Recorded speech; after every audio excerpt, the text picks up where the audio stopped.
दो आंध्र वाला रैल में गोंगरा चटनी होई इडली सांबार होई रे. இதுக்கு எதுக்குங்க 10 வருஷம் பள்ளிக்கூடத்துல படிக்கணும்? 4 ஹிந்தி படம் பார்த்தா தெரிஞ்சு போயிடும், 4 பாட்டு கேட்டா புரிஞ்சு போயிடும். ஹிந்தி எதிர்ப்பு போராட்டம் இப்ப மீண்டும் பராசக்தி வரக்கூடிய காலகட்டத்தில் இந்த வரலாற்றை நாம் நினைத்து பார்க்க வேண்டி இருக்கிறது. ஒரு 50 ஆண்டு காலத்திற்குள்ளேயே இந்த இந்தி திணிப்பை செய்வது என்பது பிஜேபியா காங்கிரஸா?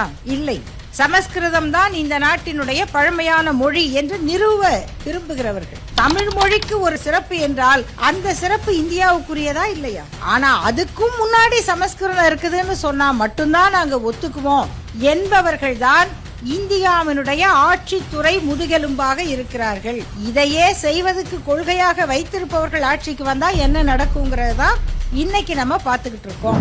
அப்ப 38 இருந்து 65 வரைக்கும் இந்த ஆதிக்கம் என்பது திணிக்கப்படுவதும் மறுப்பதும் பின்வாங்குவதும் இப்படியே நடந்து கொண்டிருக்கிறது.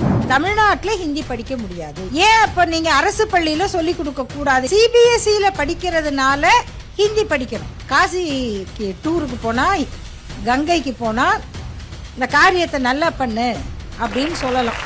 நம்ம நிதியமைச்சர் ரொம்ப வருத்தப்பட்டு நிர்மலா சீதாராமன் அவர்கள் பேசினாங்க பாருங்க பார்லிமெண்ட்ல, என்னால ஹிந்தி படிக்க முடியாம போச்சு. ஆனா அவங்க ரொம்ப சூப்பரா ஹிந்தி பேசுவாங்க. நீ இங்கிலீஷ் படிச்சாதான் உருப்பிட முடியும் என்று சொன்னவர் தந்தை பெரியார்.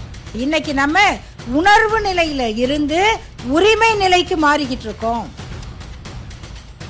அது சொன்னா இல்ல இவங்க மொழி வெறியர்கள் அப்படின்னு ஒரு கூட்டம் தமிழ்நாட்டிலேயே பேசிச்சு.